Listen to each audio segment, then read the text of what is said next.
Start होती है Shanghai की एक बहुत बड़ी कंपनी से, जहाँ पे रात के अंधेरे में लैब में हमें एक बहुत ही बड़ा सा खौफनाक शैडो दिखाई देता है। पता चलता है कि मिस्टर बर्निश नाम के एक अमीर और बहुत ही सक्सेसफुल बिजनेसमैन की ये कंपनी है। मिस्टर बर्निश पूरी दुनिया को बताना चाहते थे येटीज की प्रेजेंस के बारे में और ये कि वो कितने पावरफुल और मैजिकल हैं। इसीलिए उन्होंने येटीज को यहाँ कैद किया हुआ था और उनपे डिफरेंट किस्म के एक्सपेरिमेंट्स करते थे। ये शैडो जो हमने देखा था वो एक येटी का था, जो अब यहाँ से आजाद हो गया था। वो सिक्योरिटी गार्ड से बचते बचाते यहाँ से किसी तरीके से निकल जाता है। कंपनी से निकलने के बाद वो कुछ स्टेयर्स यूज करता है, जिसके बाद वो बहुत सारी बिल्डिंग्स के ऊपर से गुजरकर एक रूफ टॉप पर एक छोटे से कैबिन में जाकर छुप जाता है। ये बहुत ज्यादा जख्मी हो चुका था, स्पेशली इसका हाथ बहुत बुरे तरीके से जख्मी हो चुका था। दूसरी तरफ हम देखते हैं मूवी की क्यूट सी हीरोइन को, जिसका नाम है ये। वो एक अपार्टमेंट में अपनी नानू और मॉम के साथ रहती थी। पढ़ाई के अलावा उसके पास बहुत सारे काम थे। जब वो स्कूल से वापस आती थी तो पार्ट टाइम जॉब्स करती थी, जैसे कि लोगों के पपीज का ख्याल रखना, उनको वॉक के लिए लेके जाना, एक जगह के गार्बेज डिस्पोजल का काम करना। इस सब में वो इतनी मसरूफ थी कि उसे अपनी फैमिली के साथ टाइम स्पेंड करने के लिए बिल्कुल भी मौका नहीं मिलता था और वो इन सब से बोर भी होती थी। ये अपनी लाइफ बिल्कुल एडल्ट की तरह गुजार रही थी और ऐसी रूटीन के साथ उसके पास फ्रेंड्स से मिलने का टाइम बिल्कुल भी नहीं था। उसका सोशल सर्कल बिल्कुल नील था। उसके सिर्फ दो दोस्त थे, एक था पिन जो कि बहुत ही बड़ा बास्केटबॉल फैन था और दूसरा उसका कजन जेन जो कि सोशल नेटवर्क पर बहुत ही ज्यादा फेमस था। ये तो इन दोनों से भी नहीं मिल पाती थी क्योंकि रूटीन इतनी जो टफ थी। वो घर जाती है और उसकी नानी उसे कहती है कि मेरी मदद करा दो, खाना खा लो, पर यहाँ पर भी ये उनको इनकार कर देती है और अपने रूम में चली जाती है। ये अपने रूम में जाती है और विंडो से निकलकर रूफ टॉप पे चली जाती है, जहाँ पर हम देखते हैं कि उसने अपना एक छोटा सा टेंट बनाया हुआ है जो कि उसका अपना पर्सनल रूम था। यहाँ पे अब हम सब सोचेंगे कि उसको इतनी ज्यादा जॉब्स करने की क्या जरूरत थी, जबकि उसकी मॉम भी उसको सपोर्ट करने के लिए यहाँ पर है। इसका जवाब हमें ये के रूम से मिलेगा। ये के रूम में एक बोर्ड लगा था जिसके ऊपर बहुत ही डिफरेंट जगहों की पिक्चर्स भी पेस्टेड थी। यहाँ पर हमें पता चलता है कि ये के फादर की डेथ उसके बचपन में हो गई थी। ये के फादर और उसका प्लान था कि वो जब बड़ी होगी तो अपने फादर के साथ इन सब जगहों को एक्सप्लोर करेगी और फादर की डेथ के बाद से ये ने प्रॉमिस किया था कि वो इन सब जगहों को जाकर एक्सप्लोर जरूर करेगी और इसी वजह से वो ये सारी जॉब्स करके पैसे जमा करना चाहती थी। अपनी रूटीन से तंग आकर ये एक वायलिन उठाती है और रूफ टॉप पर प्ले करने लगती है एक बहुत ही खूबसूरत सी मेलोडी। रात के इस टाइम पर जब सिटी लाइट सिर्फ ऑन थी, ये नजारा बहुत ही ज्यादा खूबसूरत लगता है। अब इस नजारे को खराब करने के लिए हम एक हेलीकॉप्टर चॉपर को देखते हैं और ये चॉपर मिस्टर बर्निश का था। येटी के जाने के बाद से उन्होंने पूरे सिटी में डिफरेंट चॉपर्स भेज दिए थे ताकि येटी को ढूंढकर वापस लाया जा सके। अब जैसे ही ये हेलीकॉप्टर ये के करीब आता है, इसके प्रेशर से ये गिर जाती है और उसके हाथ से वायलिन नीचे स्लिप होकर गिर जाता है और टूट जाता है। ये जब अपना वायलिन उठाने के लिए पास जाती है तो उसे शेड के पीछे से एक बहुत ही बड़ा सा हाथ नजर आता है, एक व्हाइट कलर का फरी सा हाथ, और ये शायद येटी का ही था। यहाँ पर जब वो स्टिक से अपना वायलिन उठाती है तो यहाँ पर उसका वायलिन बच जाता है। आवाज सुनते साथ ही येटी भी उठ जाता है। वो जब अपने कवर से बाहर निकलता है तो ये उसे देखकर बहुत ज्यादा डर जाती है, पर आसमान में चॉपर भी था। येटी उस चॉपर को देखकर बहुत डर जाता है और ये समझ आती है कि मुझे इसकी मदद करनी होगी। वो कुछ शीट्स में येटी को छुपा देती है और चॉपर वापस चला जाता है। अब यहाँ पर ये घबरा तो रही थी और वो बाहर शेड में ही बैठी रहती है पूरी रात। अब जब सुबह होती है तो वो देखती है कि येटी के हाथ में चोट लगी है और वो फौरन फार्मेसी जाती है कुछ मेडिसिन लेने के लिए। जब वो वापस आती है तो अपनी नानी के बनाए हुए बाउजी भी लेकर जाती है येटी के पास। वो उसकी बैंडेज करती है और बाउजी उसे खिलाती है। इसके बाद तो वो येटी का ट्रस्ट जीत ही लेती है। येटी और ये का बॉन्ड बहुत स्ट्रॉन्ग हो गया था। ये उसे अपना वायलिन प्ले करके भी सुनाती है, जिसके बाद मैजिकली येटी अचानक से ग्लो करने लग जाता है। इसके साथ ही साथ पास पड़ा एक पॉट जिसमें फ्लावर डेड हो चुका था, वो दोबारा से ग्रो कर जाता है। यहाँ पर ये उसे इशारों में पूछती है कि तुम्हारा घर किधर है, तुम्हारी फैमिली किधर है। पास ही एक बिल्डिंग के ऊपर माउंट एवरेस्ट का बोर्ड लगा था। येटी उसकी तरफ पॉइंट करता है और उसे इशारों में बताता है कि माउंट एवरेस्ट ही उसका घर है, वहाँ पर उसकी फैमिली है। अब ये दोनों खेल ही रहे थे कि ये के दोनों फ्रेंड्स पेंग और जिन वहाँ टॉप पर आ जाते हैं। जिन जब जैसे ही देखता है कि वहाँ पर एक वाइल्ड एनिमल है, वो फौरन पुलिस को कॉल कर देता है।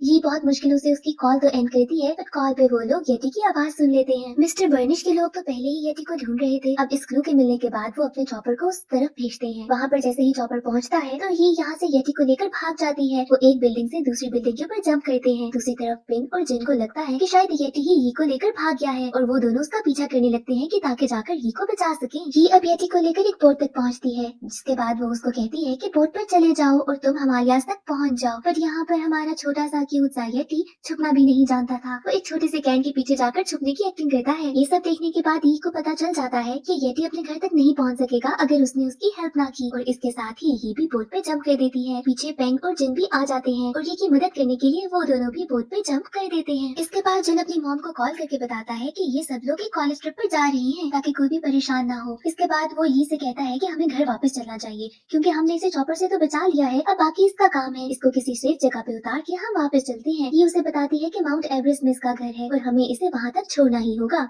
यहाँ पर जिन उससे आर्ग्यू करता है कि वहाँ तक हम किसी भी तरीके से अकेले नहीं जा सकेंगे। वो जैसे ही हार्बर पहुँचती है, ये तीनों येटी के साथ खुद को एक बॉक्स में बंद कर लेते हैं। वो बॉक्स सोडा कैन से भरा हुआ था। अब ये लोग वेट करते हैं कि शायद इनको किसी डेस्टिनेशन तक पहुँचाया जा सके। यहाँ पर बॉक्स में येटी और पिंक वो बहुत ज्यादा ड्रिंक्स पी लेते हैं, जिसके बाद इन दोनों को वॉशरूम जाना पड़ता है। यहाँ पर बॉक्स में हलचल होने लगती है और जिस ट्रक में ये बॉक्स कैरी हो रहा था, वहाँ से बॉक्स गिरकर एक फॉरेस्ट में खुल जाता है। यहाँ पर फॉरेस्ट में घर से निकले हुए इनको एक दिन से ज्यादा हो गया था और यहाँ पर ग्रीनरी से सराउंड होकर ये लोग खुश तो थे, बट इनको भूख लग गई थी। इसके बाद येटी अपनी पावर्स यूज करता है। वो बहुत ही ज्यादा कॉन्सेंट्रेट करता है, जिसके बाद अचानक से वहाँ की फॉरेस्ट में ब्लूबेरीज बड़ी होने लगती है। पर यहाँ पर येटी हमारा छोटा सा है, उससे अपनी पावर्स कंट्रोल नहीं होती और देखते ही देखते ब्लूबेरीज बहुत ही ज्यादा बड़ी हो जाती है और बहुत ही ज्यादा पल्पी होने की वजह से वो सारी फटने लग जाती है। यहाँ पर सारे के सारे लोग पर्पल और ब्लू होने लगते हैं और यहाँ पर ऐसे लगता है जैसे बलून वाटर फाइट हो रही हो। अब देखते ही देखते रात हो जाती है और इनको यही जंगल में रात गुजारनी पड़ती है। येटी यहाँ पर फिर से ये के पास जाता है ताकि उसका वायलिन सुन सके। ये अपना वायलिन प्ले करती है और पेंग और जिन ये देखकर बहुत हैरान हो जाते हैं कि ये कितना प्यारा वायलिन बजाती है। इसके बाद जिन उसे कहता है कि हमें पास ही के जंगल में इसको छोड़कर घर वापस चले जाना चाहिए, क्योंकि हमारे पास अब भी टाइम है। दूसरी तरफ हम देखते हैं मिस्टर बर्निश को और उसकी साइंटिस्ट डॉक्टर ज़ारा को भी, जो कि अभी तक येटी को ढूंढ रहे हैं और ट्रेस करते करते हार्बर तक पहुंच चुके हैं। पहले उनको कुछ गिरे हुए सोडा कैंस नजर आते हैं, जिससे उनको अंदाजा लग जाता है कि वो येटी के कहीं आसपास ही होंगे। येटी के साथ साथ यी, पेंग, जिन माउंटेन्स तक पहुंच चुके थे, जहाँ पर वो लोग अपनी मस्तियां कर रहे हैं और वहाँ पर अचानक से कुछ ड्रोन्स आ जाते हैं जो कि मिस्टर बर्निश के थे। इसके बाद येटी यहाँ पर अपनी पावर्स यूज करके एक प्लान को बहुत बड़ा कर देता है, जिसके बाद हवा के प्रेशर से ये लोग वहाँ से उड़ जाते हैं। बट इस सब में जिन पीछे रह जाता है। इसके बाद ये लोग उड़ते उड़ते एक डेजर्ट तक पहुँच जाते हैं और पिंक बहुत उदास होता है कि जिन पीछे रह गया। पिंक को उदास देखकर येटी उसके साथ खेलने लगता है। वहाँ पर कुछ छोटे छोटे टर्टल्स थे, जिनके साथ वो खेल कर पिंक को हैप्पी करता है। दूसरी तरफ डॉक्टर ज़ारा जिनको बताती है कि येटी बहुत ही ज्यादा डेंजरस है और इसी तरह से बातों बातों में वो उनसे प्लान उगलवा लेता है। अब रात हो जाती है और यहाँ पे मिस्टर बर्निश जिनको अपने बचपन के बारे में बताता है कि कैसे वो जब छोटा था और माउंट एवरेस्ट किया था तो पहली दफा उसने यहाँ पर येटीज को देखा था। जब वो माउंट एवरेस्ट से वापस आया था तो उसने पूरी दुनिया में बताने की कोशिश की थी कि येटी एग्जिस्ट करते हैं, बट हर एक ने उसका मजाक उड़ाया था और किसी ने भी उसकी बात को सीरियस नहीं लिया। जिसके बाद से उसने अपनी पूरी जिंदगी लगा दी बस येटीज को ढूंढने में और ये की दुनिया को बता सके कि ये क्रीचर्स कैसे हैं और कितने मैजिकल हैं। अब रात को जिन जब अपने रूम में सोने के लिए जाता है तो उसको नींद नहीं आती। ये सारी बातें उसको थोड़ा तंग भी कर रही थी। वहाँ पर अचानक से एक स्नेक आता है और जिन डर कर अपने रूम से बाहर चला जाता है। अब रात को जब वो यहाँ वहाँ वॉक कर रहा था तो उसको डॉक्टर ज़ारा की बातें सुनाई देती हैं, जो कि एक एजेंट से बातें कर रही थी। अब उसको यहाँ पता चलता है कि डॉक्टर ज़ारा तो मिस्टर बर्निश को डबल क्रॉस कर रही है। उसको एनिमल से कोई प्यार नहीं था, बल्कि वो येटी को पकड़ के किसी और को सेल आउट करना चाहती थी। उसको सिर्फ पैसे से मतलब था। डॉक्टर ज़ारा के शोल्डर पर एक छोटा सा माउस था, जो कि बाइक की ले लेता है। जिसके बाद डॉक्टर ज़ारा उसको उठाकर फेंकती है। अब यहाँ पर जिन उस माउस को पकड़ता है और वो की ले लेता है। जिसके बाद वो माउस मिस्टर बर्निश के पास छोड़ देता है। उसे यकीन था कि मिस्टर बर्निश के दिल में अब भी कुछ अच्छाई बाकी है। जिन अब वो कीस लेकर बाइक स्टार्ट करने लगता है, पर उससे बाइक स्टार्ट नहीं होती। शायद वो कुछ ज्यादा ही एडवांस थी। जिसके बाद वो पैदल ही उन लोगों को ढूंढने के लिए निकल पड़ता है, क्योंकि उसे हर हाल में येटी और ये की मदद करनी थी। दूसरी तरफ हम देखते हैं पेंग, जी और येटी को, जो कि एक क्लिफ पर पहुंच चुके थे और उन्हें दूर से एक आती हुई ट्रेन नजर आती है। यहाँ पर उनको समझ नहीं आता कि वो इतनी दूर ट्रेन तक कैसे पहुंचेंगे और एक बार फिर से येटी अपना मैजिक दिखाता है और इन दोनों को पकड़ के मैजिकली एक ट्रेन कैबिन में पहुंच जाता है। अब ये लोग ट्रेन से येलो रिवर के पास एक टाउन में पहुंचते हैं, जहाँ पर येटी को छुपाने के लिए उस पे कुछ रोप्स डाल देते हैं ताकि आसपास के जानवरों में वो थोड़ा गुम सा हो जाए। इसके बाद ही पेंग से कहती है कि तुम येटी के पास रुको, मैं जाकर जिनको ढूंढती हूँ। अब यहाँ पर आसपास के याक्स जब थोड़ा मूव करते हैं तो येटी के ऊपर से सारी रोप्स गिर जाती हैं और यहाँ पर मिस्टर बर्निश की वही साइंटिस्ट कुछ लोगों के साथ एक गाड़ी में पहुंच जाती है। वहाँ पर जब ये ढूंढ रही थी जिनको, तो वो एक बोट में आ जाता है। यहाँ पर वो सबको बोट में बिठाता है और ये खटारा सी बोट चलाने लग जाता है। हम देखते हैं कि मिस्टर बर्निश की कार अब एक बोट में चेंज हो गई है और इसी तरह पानी में उनको फॉलो करने लगी है। यहाँ पर इनकी छोटी सी खटारा बोट में कुछ खास पावर नहीं थी और यहाँ पर येटी फिर से अपनी पावर चलाता है और इस खटारा बोट की स्पीड को भी बहुत तेज कर देता है। पानी से निकलकर इनकी बोट एक फील्ड में जाती है, जहाँ पर मिस्टर बर्निश की बोट तो नहीं चल पाती, बट येटी की पावर से उनकी बोट चलती रहती है और ऐसे लगता है कि फील्ड भी बिल्कुल पानी जैसी है और यहाँ की फील्ड बिल्कुल लहरों की तरह इनकी बोट को आगे लेकर जाती है। ये लोग मिस्टर बर्निश के लोगों से तो बहुत दूर पहुंच जाते हैं और जब फील्ड से बाहर निकलते हैं तो यहाँ पर ये का वायलिन टूट जाता है। टूटे हुए वायलिन को देखकर ये बहुत उदास हो जाती है क्योंकि ये गिफ्ट उसके फादर ने उसको दिया था। यहाँ पर वो बहुत ही अपसेट होती है तो जिन आकर उसे थोड़ी तसल्ली देता है। दूसरी तरफ हम देखते हैं कि येटी अपने बालों से उस वायलिन को जोड़ने की कोशिश करता है और ये को उदास नहीं देख पाता और उसे वो वायलिन गिफ्ट करता है। यहाँ पर ये बहुत खुश होती है और अचानक से वो रियलाइज करती है कि जिस जिस जगह से वो लोग गुजरे हैं इस पूरे सफर में, वो सब वही जगह थी जहाँ पे वो अपने फादर के साथ जाना चाहती थी। इस तरह से येटी की मदद करते हुए ये अपना ड्रीम भी पूरा कर रही थी। अब रास्ते में ये लोग एक गौतम बुद्ध के स्टैचू पे रुकते हैं थोड़ी देर रेस्ट करने के लिए। ये अपना वायलिन निकालती है और यहाँ पर येटी के बालों से जुड़ा हुआ वायलिन भी थोड़ा पावरफुल सा हो जाता है। ये वायलिन बजाती है और यहाँ पर आसपास बहुत ही ज्यादा प्यारे फ्लावर्स निकलने लगते हैं। ये एक बहुत ही मैजिकल सीन था और बहुत ही ज्यादा प्यारा भी। ऐसे ट्रेवल करते करते ये लोग माउंट एवरेस्ट तक पहुँच ही जाते हैं। बीच में बस एक ब्रिज था जिसको क्रॉस करने के बाद येटी को अपनी फैमिली मिल जाती है। ये लोग ब्रिज क्रॉस ही करने लगते हैं कि दो बहुत बड़े चॉपर्स आते हैं जो कि मिस्टर बर्निश के थे।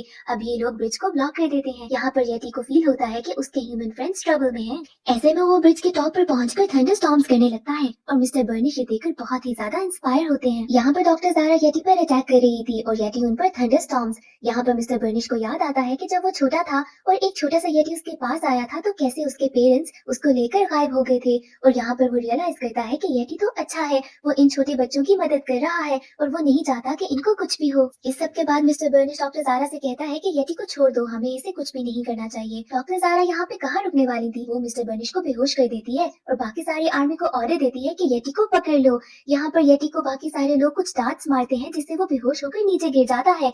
यहाँ पर ये उसको बचाने के लिए आती है तो डॉक्टर ज़ारा उसे ब्रिज से नीचे धक्का दे देती है। ये लोग पेंग और जिन को भी अपने साथ ले जाते हैं। पर जैसे कि मूवी के स्टार्ट में मैंने बताया था कि ये इस मूवी की हीरोइन है और हीरोइन ऐसे तो मर नहीं सकती। हम देखते हैं कि ये ने खुद को गिरने से बचा लिया था।